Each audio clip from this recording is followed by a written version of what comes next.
नमस्ते। स्वामी न्यूज़ के इस विशेष लाइव जो प्रत्येक दिन आपके सामने एक हेल्थ प्रोग्राम होता है जो कि आप सबको स्वस्थ रहने के लिए प्रेरित करता है। इस कार्यक्रम में आज में हम जानेंगे स्वस्थ आहार स्वस्थ जीवन। योगी का आहार कैसा हो, योग करने वाला व्यक्ति कैसा आहार करे, तो सात्विक आहार करे। आपके सामने दिख रहा है कि यह सात्विक आहार हमने रखा हुआ है और मैं भी स्वयं भी यही आहार करता हूं, और जो भी योग करने के और स्वस्थ रहने के इच्छुक जन होते हैं उन सबको ऐसा ही आहार करना चाहिए। आज हम 3 प्रकार के आहारों के बारे में जानेंगे। तो हम मंत्र पाठ के साथ प्रारंभ करते हैं। ओम युक्ताहार विहारस्य युक्तचेष्टस्य कर्मसु युक्तस्वप्नावबोधस्य योगो भवति दुःखः। ओम। स्वामी न्यूज़ के सभी दर्शकों का हार्दिक स्वागत अभिनंदन करते हैं। आज इस गुरुवार स्पेशल प्रोग्राम में, गुरुवार के विशेष कार्यक्रम में आप सबका स्वागत अभिनंदन। योग करने वाला व्यक्ति कौन से आहार को करे, भगवान कृष्णचंद्र जी गीता में कहते हैं। सात्विक, राजसिक और तामसिक 3 प्रकार के आहारों की वह चर्चा करते हैं। प्रकृति भी इन 3 ही तत्वों से बनी हुई है। सत्व, रजस, तमसाम साम्यावस्था प्रकृति। प्रकृतिर महत, फिर प्रकृति से महत तत्व बनता है। महत तो अहंकार, फिर महत से अहंकार तत्व बनता है। अहंकारा तन्मात्र, फिर इनसे आगे आगे आगे और चीजें बनती है। मुख्य रूप से यहाँ पर प्रकृति की बात चल रही है, तो 3 तत्वों से प्रकृति बनती है और तीनों का नाम है सत्व, रजस और तमस। तो योग करने वाला जो व्यक्ति है उसके लिए आहार की बड़ी विशेष भूमिका होती है। तो जरूर एक अपने अच्छे हेल्दी डाइट को आप लेंगे तो निश्चित रूप से आप सब लोग स्वस्थ बने रहेंगे। कौन सा आहार श्रेष्ठ होता है?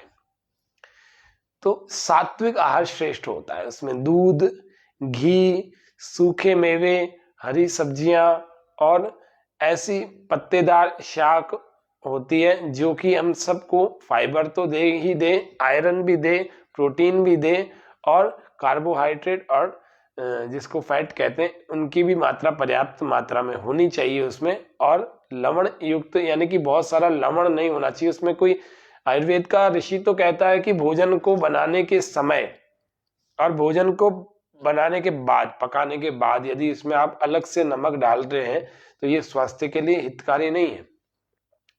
यदि आपको नमक डालना ही है, स्वाद नहीं आ रहा, तो फिर आपको सेंधा नमक डालना है जिसको रॉक सॉल्ट कहते हैं, जो कि पर्वत से प्राप्त होता है। समुद्री नमक तो सबके लिए खराब होता है। आप सब लोग अगर स्वस्थ होना चाहते हो, योग का पूरा लाभ अपने शरीर पर प्राप्त करना चाहते हो, तो आप सबको क्या करना चाहिए? समुद्री नमक को त्याग करके आप सबको सेंधे नमक पर आ जाना चाहिए। और जो ब्लड प्रेशर के मरीज नहीं है, ब्लड प्रेशर के पेशेंट नहीं है, वे लोग तो सेंधे नमक को भी छोड़ करके बिना नमक के भी जीवन को जी सकते हैं। कोई आयोडीन की कमी नहीं होगी, ये ध्यान रखना।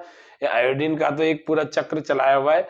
बिना कोई अलग से चीज डाले हुए भी, गेहूं में भी आयोडीन होता है, पालक में भी आयोडीन होता है, आलू में भी, सब में आयोडीन पर्याप्त मात्रा में होता है। इसको अलग से लेने की आवश्यकता नहीं है। इसीलिए इस षड्यंत्र को समझें और अपने स्वास्थ्य का ध्यान रखें।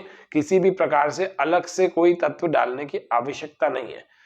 एक महत्वपूर्ण बात। दूसरी महत्वपूर्ण बात कि हम योग व स्वास्थ्य के इस प्रतिदिन के जो सत्र में अलग अलग चीजों पर डिस्कस करते हैं, अलग अलग चीजों को जानते हैं, तो आज हम आहार को इसीलिए लेकर आए हैं कि मन में बहुत संशय आता है कि योग करने वाले, मैंने लोगों को देखा है, योग करने वाला भी व्यक्ति फास्ट फूड खा रहा है। उनको पता ही नहीं है, कक्षा में बताया ही नहीं। सूर्य नमस्कार, आसन तो बता दिए, लेकिन आहार के बारे में विवेक नहीं दिया। तो आहार विवेक हो, आहार चर्या का पालन करें, यानी कि आहार के जो सामान्य नियम होते हैं कम से कम उनका तो पालन करें, विशेष नियमों का पालन ना करें। तो योगी की डाइट कैसी होनी चाहिए? युक्ताहार विहारस्य, युक्त आहार विहार होना चाहिए। तो आहार विहार वसंत में कैसा होना चाहिए? मैंने परसों बताया था आपको, परसों के कार्यक्रम में, और उसको आप देख लेंगे कि वसंत ऋतु 2 माह तक चलेगी, 22-23 फरवरी से लेकर के 22-23 अप्रैल तक चलेगी। तब तक कैसा आहार लेना है जिससे कि हम बीमार ही ना पड़े, ये एक हेल्दी डाइट हमने आपको उस दिन बताई थी। अब सुबह नाश्ता कौन सा करना है? आपके शरीर में विटामिन डी की कमी है, आपके शरीर में विटामिन B12 की कमी है, आपके शरीर में मैग्नीशियम की कमी है, फास्फोरस की कमी है, प्रोटीन की कमी है, कार्बोहाइड्रेट की कमी है, या फिर और कोई विटामिन्स की या विटामिनों की या अन्य पोषक तत्वों की कमी है। तो आप कैसे भरपाई करें उसकी? तो 3 प्रकार के आहारों को ही लेना चाहिए योग करने वाले व्यक्ति को। बाकी भी ले सकते हैं, लेकिन ज्यादा कौन से लेना चाहिए? पहला आहार होता है अपक्वाहार, कच्चा आहार, कच्चा फूड। कच्चा फूड में अंकुरित अन्न होता है, फल होता है, ऐसे बहुत सारी और चीजें होती हैं, दूध, घी, सूखे मेवे, छाछ आदि ये सब चीजें होती है। तो कच्चा आहार लेना चाहिए, ये सबसे श्रेष्ठ आहार होता है। दूसरा होता है जिसको हम कहते हैं, अगर आपको तला हुआ खाने की इच्छा हो रही है तो तला हुआ ना खाएं, उसकी जगह आप क्या विकल्प है, ऑप्शन है, वो है रोस्टेड, यानी कि भुना हुआ खाएं, सिका हुआ खाएं। तो सेकंड, पहला हो गया कच्चा आहार, दूसरा हो गया सिका हुआ आहार। यानी कि अगर नमकीन खानी है तो आप रोस्टेड नमकीन बाजार में मिल जाती है, उसको बाजार से खरीद करके उसी को खाएं, या फिर आप स्वयं रोस्ट करें तो स्वयं सेकें उसको। तीसरा आहार जिसको हम कहते हैं उबला हुआ आहार, उबला हुआ। तो कच्चा, सिका हुआ और उबला हुआ, ये 3 प्रकार के आहार ही एक स्वस्थ रहने की इच्छा जो करता है उसको लेने चाहिए। आज उनमें से एक आहार हमारे सामने है ही, उस आहार को हम देख रहे हैं। उस आहार का नाम है अपक्वाहार, जिसको हम कहते हैं अंकुरित अन्न, अंकुरित। अब देखो ये चना है, इस चने को की इतनी बड़ी पूंछ निकल गई तो ये अंकुरित हो गया, ये अंकुरित हो गया है। देखो ऐसे ही ये मूंग है और एक मोठ है, ये 3 चीजें मैंने डाल रखी हैं इसमें। नाश्ता हमारा ऐसे ही होता है, और यही आहार आपके शरीर में से सब प्रकार की कमियों को दूर करेंगे। जिनके जोड़ों में दर्द है उनको भी फायदा, जिनके कमर में दर्द है उनको भी फायदा। ये मूंग दिखा दिया। अब देखो मोठ, ये मोठ है, इसकी भी पूंछ निकल चुकी है, देखो, ठीक है। तो चना,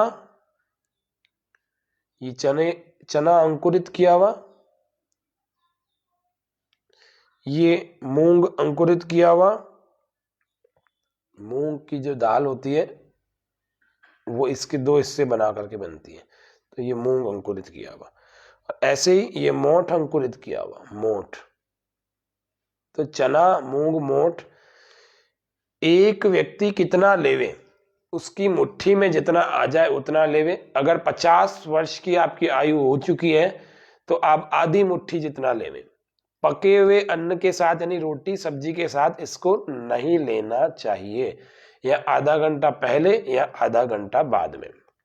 आपको स्वादिष्ट बनाना है तो इसमें कोई मसाला नहीं डाल करके खीरे को और टमाटर को डाल सकते हैं। ये टमाटर है, हाँ, और ये टमाटर डाल दिया, स्वादिष्ट बन जाएगा। और खीरे को टुकड़ा काट करके डाल दिया। जिनको खीरा सूट नहीं कर रहा, ऐसे भी 2-4% लोग होते हैं जो कहते हैं कि हमारे को खीरा सूट नहीं कर रहा, तो वे क्या करें, वे खीरा ना डालें, वे लोग ककड़ी डाल सकते हैं, वो लोग टमाटर डाल सकते हैं, ऐसा बना लेने।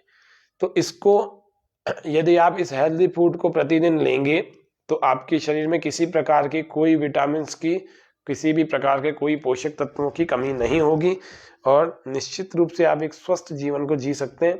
तो ऐसे हेल्दी फूड को लेना चाहिए। किसी भी प्रकार का रोग है, सब लोगों को सुबह का नाश्ता तो अंकुरित से ही करना चाहिए। और क्या लेना चाहिए? ये देखो मेरे सामने अन्न में यही रखा है, ये मेरे सुबह की डाइट है। अंगूर, ये मौसम के अच्छे अंगूर मिल जाते हैं, कोशिश करिए बढ़िया वाले मीठे अंगूर मिल जाए, इनको लीजिए।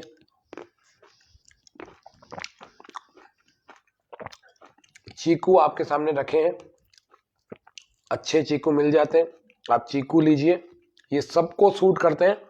मैंने फल ही ऐसे रखे हैं कि ये सबको सूट करने वाले फल हैं। तो एक पूरा मैंने आपको आइडिया बताया कि किस प्रकार के अन्न हमें लेने चाहिए, किस प्रकार का फूड हमें लेना चाहिए। तो पहला कौन सा हो गया? पहला हो गया कच्चा आहार, दूसरा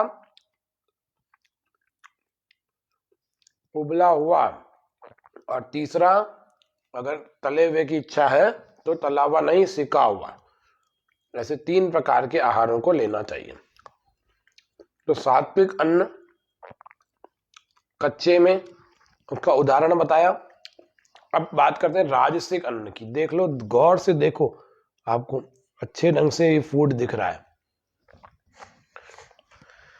इस फूड को देखिए, और फल, और ये फलों की जितनी मात्रा आपके अन्न में ज्यादा होगी उतना ही आप हेल्दी होंगे, उतनी ही आपके जीवन में दवाइयों की मात्रा कम होगी, उतना ही डॉक्टरों की मिलना कम होगा आपका डॉक्टरों से। तो ये अंकुरित अन्न और फल मौसम के अनुसार अथवा अपने शरीर के अनुसार, मैंने कौन कौन से फल, आपको कौन कौन से फलों को खाना चाहिए या कौन कौन से फलों का रस सेवन करना चाहिए, आपको 3-4 दिन पहले बताया है कि किस रोग में कौन सा औषधीय रस, कौन सा रस लेवें। आपको अपने अपने रोग के अनुसार वही फल खाने चाहिए, वही रस लेना चाहिए। तो योग करने वाला व्यक्ति अपने सुबह के नाश्ते को ध्यान रखें, अच्छा हेल्दी फूड लेवें। और ये कब तक ले लेना चाहिए ये भी बता रहा हूँ। अभी तो लाइव कार्यक्रम है, अभी 9:45 लगभग बज रहे हैं, 10 बजने वाले हैं, लेकिन ये आपको लेना चाहिए जैसे सुबह आप सामान्य रूप से 6 बजे उठ जाते हैं, तो 8 बजे तक इसको ले लेवें और 10 बजे तक खाना खा लेवें। खाने को 1:30-2 बजे तक नहीं खाना, खाने को आपको 10 मैक्सिमम 11 बजे तक खा लेना। अगर ऐसा करेंगे तो आप डायबिटीज से, आप बीपी से सदा दूर बने रहेंगे। सुबह हैवी फूड लेना चाहिए, सुबह पूरा पेट भर के खाना खाना चाहिए। अगर सुबह आप भूखे रहेंगे तो निश्चित रूप से बीमार पड़ेंगे। तो आज के इस कार्यक्रम में युक्त आहार के बारे में बताया। बहुत सारा पेट भर, बहुत सारा स्वादिष्ट होने के बाद भी व्यक्ति क्या करता है, बहुत ज्यादा खा लेता है। ज्यादा नहीं खाना, बिल्कुल कम भी नहीं खाना, भूख लगने पर खाना। लंघनम परम औषधम, पुराना वाला भोजन अभी पचा नहीं हो तो अगले भोजन का त्याग कर देना, ये आहार के सामान्य नियम होते हैं। आयुर्वेद में भी बताए, गीता में भी बताए हुए, युक्त आहार विहारस्य युक्त चेष्टस्य कर्मसु युक्त स्वप्नावबोधस्य योगो भवति दुःखा। तो केवल आहार की ही हम बात कर रहे थे, इसलिए पूरे श्लोक को नहीं समझा रहा। दूसरा, आहार निद्रा ब्रह्मचर्यम इति त्रय उपस्तंभ। आयुर्वेद वाला ऋषि भी कहता है कि आहार, निद्रा और ब्रह्मचर्य ये 3 चीजें ही होती है जो हमारे जीवन में अच्छे जीवन को, हेल्दी लाइफ को टिका के रखती है। तो आज के मैं समझता हूँ आप सब लोग मेरे इस संदेश को समझे होंगे, ऋषियों के भी संदेश को समझे होंगे कि आहार तो हमें सात्विक ही लेना चाहिए। राजसिक आहार में बहुत सारा क्या क्या होता है, सात्विक का उदाहरण बताया।